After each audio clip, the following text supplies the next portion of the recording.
संकल्प लेती हूँ कि मैं सत्य निष्ठापूर्वक संकल्प लेता हूँ कि 18 वर्ष से कम उम्र की लड़की तथा 21 वर्ष से कम उम्र के लड़के का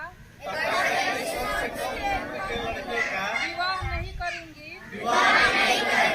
मैं ऐसे किसी भी आयोजन में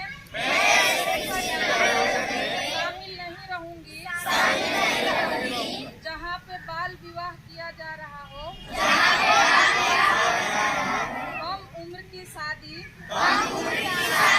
एक सामाजिक बुराई है, कानूनी अपराध है।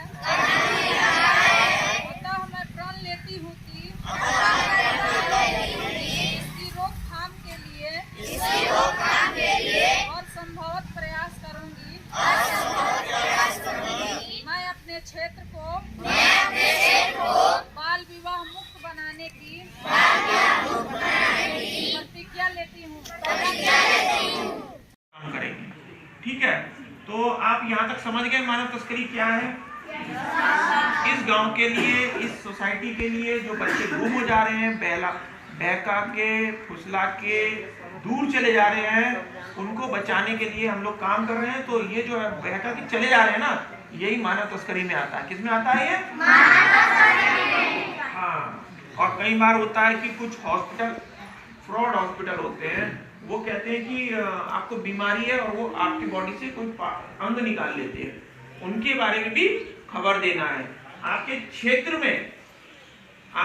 में बॉर्डर पे रहते हो ना, कोई देखिए हमारे देश को जो नेपाल है ना, नेपाल से इधर को जो गलत चीजें आती हैं, जैसे हथियार हो गया, हो सकता है कि चाइना का कोई हथियार इंडिया में ला रहा हो, है ना, गांजा हो सकता है नेपाल से थोड़ा, या लड़का को बहला फुसला कर बस यहाँ से हमें नहीं लगता है कि ज्यादा दूर पे बॉर्डर है, क्योंकि आपके गांव का जो सिवान यानी सिवान टोला बोला ही जा रहा है। तो जो यानी आप उत्तर साइड में जाइए तो ये नेपाल हो गया, और दक्षिण साइड में है तो आप सिवान टोला में है। यानी यहाँ पर जो पिलर संख्या 13 है, 13 से उधर उस साइड में जाइएगा तो आप नेपाल चले गए, इधर आए तो आप इंडिया में। तो देखिए यहाँ पर बहुत सारा ऐसा केस हमारे इस पंटोका पंचायत में आ रहा है, जो कि बच्चियों को प्रलोभन देकर तुरंत नेपाल में लेके जा रहा है। बच्चों को प्रलोभन देकर नेपाल में ले जा रहा है। तो क्यों ले जा रहा है? क्योंकि हमारे इंडिया नेपाल का जो बॉर्डर है ओपन बॉर्डर है, यहाँ पर कोई रोक टोक नहीं है, कोई कहीं जा सकता है। तो इससे क्या है ना, इस अपराध में और ज्यादा वृद्धि हो रही है, बढ़ रहा है ये। तो इसको रोकना है। तो रोकने के लिए क्या है कि जब तक आप इसको समझेंगे नहीं कि ये मानव तस्करी है क्या, इसको कैसे हम लोग क्या करें। तो जैसे कि मान लीजिए कि हम ये तस्कर कोई कहीं बाहर से या कहीं ये आकर आपके बीच में भी हो सकता है, रह सकता है, या आपके बीच में रहने वाले आदमी भी मानव तस्कर हो सकता है। ये क्या है कि इसमें क्या है कि किसी बच्चे को जो 18 साल से कम उम्र के लड़का लड़की या उससे भी अधिक है, यानी मानव तस्करी में बच्चा से लेकर बूढ़े तक आते हैं। अगर किसी को ले जाकर हम बाहर उसको बेच देते हैं तो बहुत सारा पैसा मिलेगा। यानी किसी का एक किडनी का दाम कितना होता है? 2.5 लाख, 3 लाख, 5 लाख, अनगिनत है। क्योंकि किसी को जरूरी होता है, उस समय जाइएगा किडनी खोजने के लिए मिलेगा ही नहीं। और ऐसे क्या है कि बहुत बच्चे को ऐसा लोग है कि जो प्रलोभन दे रहा है, इंडिया से नेपाल ले जा रहे हैं, नेपाल से इंडिया ला रहा है, लड़कियों को बहला फुसला कर नेपाल में ले जाकर शादी का झांसा दे रहा है। ऐसा केस आप लोग गाँव में बहुत आप लोग सुने होंगे, आपके गांव में भी हुआ होगा, हो सकता है कि आस पड़ोस के गांव में भी हुआ होगा। जो बच्ची अभी स्कूल में पढ़ रही है, 8 क्लास में, 9th क्लास में, 10th क्लास में, 11th में, वैसे बच्चियों को भी लोग बहला फुसला कर, यानी क्या, उसको प्यार का प्रलोभन देकर, प्यार का झांसा देकर कि हम तुमसे शादी करेंगे, तुमको अपने घर ले चलेंगे, वैसे भी लड़कियां प्रलोभन में आ जाती है। क्यों? कि उनका उम्र 18 वर्ष नहीं हुआ है, क्योंकि उनके सोचने समझने का जो अस्तित्व है वो वृद्धि नहीं हुआ है, वो बढ़ा नहीं, वो तो बच्चा ही ना है। मैं इंस्पेक्टर मनोज कुमार शर्मा SSB से हूँ और एंटी ह्यूमन ट्रैफिकिंग यूनिट यानी मानव तस्करी रोधी इकाई खड़े होकर बोल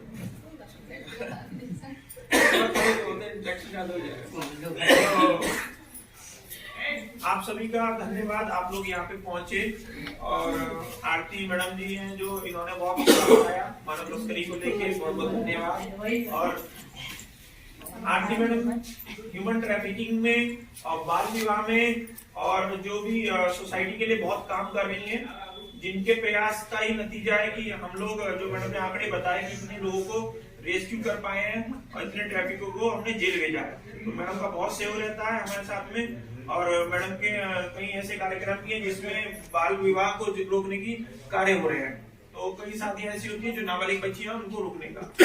और हम प्रधान अध्यापक जी को भी धन्यवाद देना चाहेंगे कि उनको इस ऐसे गंभीर मामले को इतना सेंसिटिव समझा कि उसके तुरंत रेडी हुए और गांव से सभी को एक जागरूक करने के लिए बुलावा भेजा, ताकि सब लोग आ सके और जागरूक हो सके कि आपकी सोसाइटी के बीच में एक ऐसा अपराध हो रहा है जो जिसको लोग समझ नहीं पाते हैं। और आप लोगों को भी, अगर आपके पड़ोस में भी हो रहा है या आपके घर में भी हो रहा है, आपको इसका अंदाजा बिल्कुल नहीं लगेगा। तो हम आज जो मानव ह्यूमन ट्रैफिकिंग डे है उस पर एक छोटा सा स्कूल में कार्यक्रम रखा है। यहाँ बहुत छोटे बच्चे भी हैं जो अभी समझेंगे, क्योंकि यही उम्र होती है समझने की। छोटे बच्चे अभी जो पढ़ रहे हैं 5वीं 6वीं के, है ना? हाँ, तो ये बच्चे भी समझेंगे। और सबसे बड़ा सहयोग हमें माताओं का और बहनों का रहेगा, जिन्होंने जो अभी आप लोग यहाँ से जो सुन रहे हैं, जो समझ रहे हैं, गांव में जाके जो लोग आपकी जान पहचान के, उन सबके साथ चर्चा करेंगे आप लोग, बताइए हाँ ना। 3 आज 11 जनवरी राष्ट्रीय मानव तस्करी जागरूकता दिवस के अवसर पर प्रयास जुवेनाइल एड सेंटर पूर्वी चंपारण की परियोजना एक्सिस टू जस्टिस के तहत एवं मानव तस्करी रोधी इकाई क्षेत्रक मुख्यालय के द्वारा आज पंटोका पंचायत के सीवान टोला के विद्यालय के प्रांगण में आज जागरूकता कार्यक्रम का आयोजन किया गया, जिसमें उन्हें मानव तस्करी के विरुद्ध जागरूक किया गया। मैं आरती कुमारी, प्रयास जुवेनाइल एड सेंटर, जिला समन्वयक